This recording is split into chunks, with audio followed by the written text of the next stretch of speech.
సాయంత్రం 5:40 టైంలో నేను నా భార్య ఇంట్లో టీవీ చూస్తుండగా వందలాది మంది తెలుగుదేశం కార్యకర్తలు జేసీ అనుచరులు మా ఇంటిపై దాడి చేయడం జరిగింది. ఇంటిపై వస్తున్న రాళ్లను చూసి మేము ఇనప డోర్లు అన్ని వేసుకోవడం జరిగింది. అయినా వాళ్ళు గడార్లతోనూ గుణపాలతోనూ కొడవలతోనూ మా ఇనప డోరు పగలగొట్టి ముందరుండి చెక్క డోరు పగలగొట్టి ఇంట్లోకి ప్రవేశించారు. అంతలోపల మేము భయపడి మా బెడ్రూమ్లోకి దాచిపెట్టుకోవడం జరిగింది. ఆ బెడ్రూమ్ డోర్ కూడా పగలగొడుతున్న టైంలోనే నేను ఎస్పీ గారికి డిఎస్పీ గారికి ఫోన్ చేయడంతో వారు పోలీస్ మెన్స్ను పంపించడం జరిగింది. పోలీసులు సైరన్లు అవన్నీ వినిపించాలకు నేను ఉన్న బెడ్రూమ్ డోర్ పగలగొట్టలేకపోయి వెనక్కి వెళ్ళిపోవడం జరిగింది. అంతలోపల మేము కిటికీలలో అంతా వచ్చి చూడగా కొంతమంది పోలీసులు కొంతమంది బయట ఆడవాళ్ళు మాకు సంబంధించిన వాళ్ళు కనపడడంతో నేను ధైర్యంగా నా దగ్గర ఉన్న నేను బెడ్రూమ్లో భయపడి నా లైసెన్స్ తుపాకీ ఇంకా ఎవరైనా దాడి చేస్తారేమో అని నా రివాల్వర్ తీసుకుని నేను బయటికి రావడం జరిగింది. దీన్ని పలు విధాల పోలీసుల దగ్గరే నేనున్నాను. పోలీసులు వచ్చిన తర్వాతనే బయటకు వచ్చాను. ఆ లైసెన్స్ తుపాకులు నా దగ్గరే ఉన్నాయి.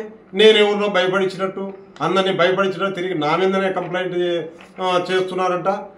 అయ్యా గౌరవనీయులైన ముఖ్యమంత్రి గారు చంద్రబాబు నాయుడు గారు, నీ తెలుగుదేశం పార్టీ కోసం సర్వము పోగొట్టుకున్న కుటుంబాలు మావి. ఈ సంఘటనపై నిజాయితీగా విచారణ చేసి మాకు చట్టరీత్యా వారిపై చర్యలు తీసుకోవాలా. నేను తప్పు చేసింటే నా మీద కూడా చర్యలు తీసుకోమను. కానీ నేనే లాస్ అయ్యి ఏ తప్పు చేయకుండా తిరిగి నా మీదనే కేసులు పెట్టడము, నన్నే అన్యాయంగా రాత్రి 11 వరకు పోలీస్ స్టేషన్లు పెట్టుకోవడం జరిగింది. కాబట్టి దయచేసి ముఖ్యమంత్రి గారు ఎస్పీ గారిని మీరు ఆదేశించండి. నిజాయితీగా నాకు పిల్లలు ఉన్నారు, జేసీ ప్రభాకర్ రెడ్డి కుటుంబానికి పిల్లలు ఉన్నారు. నేను ఎవరినైనా భయపడిచ్చింటే నేను ఈ పొద్దు తల ఉంచుతాను. ప్రజల ముందర కానీ ఎవరి ముందర కానీ ఊరుకూరుకనే మా మీద ఇంత దాడి జరిగి ప్రాణాపాయ పరిస్థితుల్లో మేముంటే మాపైనే కేసులు పెట్టాలని ప్రయత్నం చేస్తున్న వారిపై చర్యలు తీసుకోవాల్సిందిగా కోరుతున్నాను. వైసీపీలోనే ఉంటాం. మేము వైసీపీ కోటం ప్రాణాలైనా అర్పిస్తాం. ఆ రోజు తెలుగుదేశం పార్టీ కోసం అన్ని పోగొట్టుకున్నాం.